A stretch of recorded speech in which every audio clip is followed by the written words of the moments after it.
আমার সমস্ত শুভাকাঙ্ক্ষী যারা এই রাজ্য স্তরের যোগাসন কম্পিটিশনে যোগ দেওয়ার আগে আমার শুভেচ্ছা জানিয়েছেন, সবাইকে অসংখ্য ধন্যবাদ জানিয়ে বলি আপনারা সবাই সাগ্রহে অপেক্ষা করছেন যে রেজাল্ট কি হলো। তা প্রথমে একটা কথা বলি যে আমাদের একটু ভুল বোঝাবুঝি হয়েছিল। আমরা জেলা স্তরে যেভাবে খেলেছিলাম তাতে 18 থেকে 28, 28 থেকে 40, 40 থেকে 55 এই তিনটে এজ গ্রুপে ভাগ করা ছিল এবং 18-র নিচেও দুটো গ্রুপ ছিল, সম্ভবত 0 থেকে 8 আর 8 থেকে 18। আমার নিচের দিকের এজ গ্রুপটা এতটা খেয়াল পড়ছে না, যাই হোক দুটো গ্রুপে ভাগ ছিল। এবার জানতাম যে এই সিলেকশন টেস্টেও আমরা কম্পিট করব আমাদের এজ গ্রুপের সাথে, কিন্তু গিয়ে দেখলাম পরিস্থিতি অন্যরকম। 18 থেকে 55 একটাই এজ গ্রুপ। তবে হ্যাঁ, এখানে একটা কথা বলতেই হয়, ফর্ম ফিল আপের সময়ও কিন্তু আমাদেরকে এই একটাই গ্রুপ দেখানো হয়েছিল। সেখানে আমরা কিছুটা মিসগাইডেড হয়েছিলাম যে আসনটা একই, অর্থাৎ যে 5টা কম্পালসারি আসন ছিল আসনগুলো একই, কিন্তু কম্পিটিশনের রেজাল্ট যে যার এজ গ্রুপের সাথেই কম্পিট করে র্যাঙ্ক পাবে।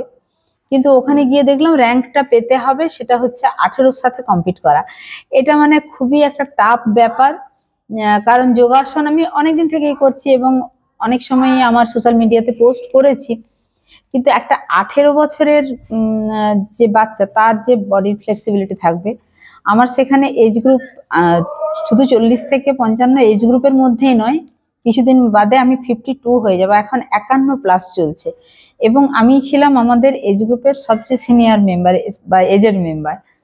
তো যাই হোক, যেহেতু স্ট্রেচিং বা অন্যান্য আসনগুলো ভালো হয় সেই হিসাবে এবং জেলাতেও একটা জায়গা করে 9th পজিশন পেয়েছিলাম, একটা জায়গা করেই তবে কম্পিটিশনে এসেছিলাম। তো এই ব্যাপারে যথেষ্ট ক্ষোভও উগরে দিয়েছিলাম আমাদের এবিওএস, যেটা অল বেঙ্গল যোগাসন স্পোর্টস অ্যাসোসিয়েশনের রাজ্য সভাপতি শ্যামলতা স্যারের কাছে, যে এটা কি হচ্ছে। উনি জানালেন, ভালোভাবে বোঝালেন যে এটাই সেন্ট্রাল মিনিস্ট্রির নিয়ম যে 18 থেকে 55 একটাই এজ গ্রুপে খেলবে। আমি বললাম এখানে তো ইম্পসিবল কোনো পজিশন পাওয়া। বারবার বোঝাচ্ছেন আপনি এই যে এই এজে এসে স্পিরিটটা ধরে রেখেছেন এবং 18 বছরের একটা মেয়ের সাথে কম্পিট করছেন, বিশেষত ফিটনেসের ব্যাপার, এই যোগাটা তো সম্পূর্ণটাই ফিটনেসের ব্যাপার, এবং স্ট্যান্ডিং আসন করছেন, ব্যালেন্স আসন করছেন, এটাই বিশাল ব্যাপার। এবং সেখানে পাপিয়া ম্যাডামও আমাকে অনেক করে বোঝালেন। পাপিয়া ভট্টাচার্য, যিনি মানে আমাদের ম্যাডাম এবং স্যারকে দেখেই আমার বা স্যারদের কথা, স্যার ম্যাডামের কথা শুনেই অনেকটা এগোনো। ওনারা অনেকদিন আছেন এই লাইনে। তবে হ্যাঁ, যোগাসনটা আমি ভীষণভাবে ভালোবেসে ফেলেছি, এটা ছাড়বো না। ঠিক আছে, দেখা যাক পরবর্তী ক্ষেত্রে আমাকে হয়তো কম্পিটিশনের জন্য আরো একটু ভালো করে লড়তে হবে, সেটা লড়বো। তবে কম্পিটিশনটা টাফ হলে এবার রেজাল্টটা জানাই। সেই রেজাল্টটা হচ্ছে আমি 18 থেকে 55 টোটাল এজ গ্রুপ, তিনটে এজ গ্রুপ তিনটার জন্য খেলা হয়েছিল।